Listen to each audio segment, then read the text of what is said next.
ಎಲ್ಲ ರೈತ ಬಾಂಧವರಿಗೆ ಮತ್ತು ವೀಕ್ಷಕರಿಗೆ ನಮಸ್ಕಾರಗಳು. ಕೆಳದಿ ಶಿವಪ್ಪನಾಯಕ ಕೃಷಿ ಮತ್ತು ತೋಟಗಾರಿಕಾ ವಿಶ್ವವಿದ್ಯಾಲಯದ ವತಿಯಿಂದ 2025ರ ಕೃಷಿ ಮತ್ತು ತೋಟಗಾರಿಕಾ ಮೇಳವನ್ನು ನವೆಂಬರ್ 7ರಿಂದ 10ರವರೆಗೆ ಕೃಷಿ ಮಹಾವಿದ್ಯಾಲಯ ಶಿವಮೊಗ್ಗ ನವಿಲೆ ಆವರಣದಲ್ಲಿ ಆಯೋಜಿಸಿದ್ದೇವೆ. ಇದು ಒಂದು ರೈತರ ಜಾತ್ರೆ. ಈ ಜಾತ್ರೆಯಲ್ಲಿ ತಾವೆಲ್ಲರೂ ಕೂಡ ಸಾಕಷ್ಟು ಸಂಖ್ಯೆಯಲ್ಲಿ ಭಾಗವಹಿಸಬೇಕು ಅಂತೇಳಿ ರೈತರಿಗೆ ಮತ್ತು ಕೃಷಿ ಆಸಕ್ತರಿಗೆ ಈ ಮೂಲಕ ಆಹ್ವಾನ ನೀಡ್ತಾ ಇದ್ದೇನೆ. ಸಹಕಾರ ಕೃಷಿಯಿಂದ ಸುಸ್ಥಿರ ಕೃಷಿ ಎಂಬ ಘೋಷವಾಕ್ಯದೊಂದಿಗೆ ನಾವು ಈ ವರ್ಷದ ಮೇಳವನ್ನು ಆಚರಿಸ್ತಾ ಇದ್ದೇವೆ. ನಮ್ಮಲ್ಲಿ ಸುಮಾರು 150ಕ್ಕೂ ಹೆಚ್ಚು ಬೆಳೆ ಮತ್ತು ತಳಿಗಳ ಒಂದು ತಂತ್ರಜ್ಞಾನ ಉದ್ಯಾನವನವನ್ನು ನಾವು ನಿರ್ಮಿಸಿದ್ದೇವೆ.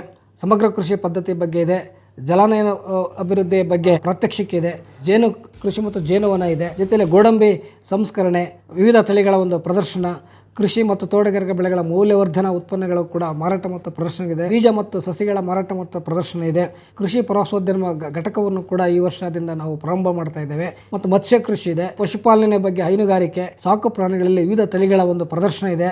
ಅಪಾರ ಸಂಖ್ಯೆಯಲ್ಲಿ ರೈತರು, ಕೃಷಿ ಆಸಕ್ತರು ಒಂದು ಮೇಳದಲ್ಲಿ ನಮಗೆ 400ಕ್ಕೂ ಅಧಿಕ ಸಂಖ್ಯೆಯಲ್ಲಿ ವಸ್ತು ಪ್ರದರ್ಶನ ಮತ್ತು ಮಾರಾಟ ಮಳಿಗೆಗಳನ್ನು ಹಾಕಲಾಗ್ತದೆ. ಈ ಒಂದು ಮೇಳದಲ್ಲಿ ಅಪಾರ ಸಂಖ್ಯೆಯಲ್ಲಿ ಭಾಗವಹಿಸಿ ಇದರ ಪ್ರಯೋಜನ ಪಡ್ಕೊಳ್ಬೇಕಾಗಿ ಹೃತ್ಪೂರ್ವಕವಾಗಿ ಸ್ವಾಗತವನ್ನು ಬಯಸ್ತೇನೆ.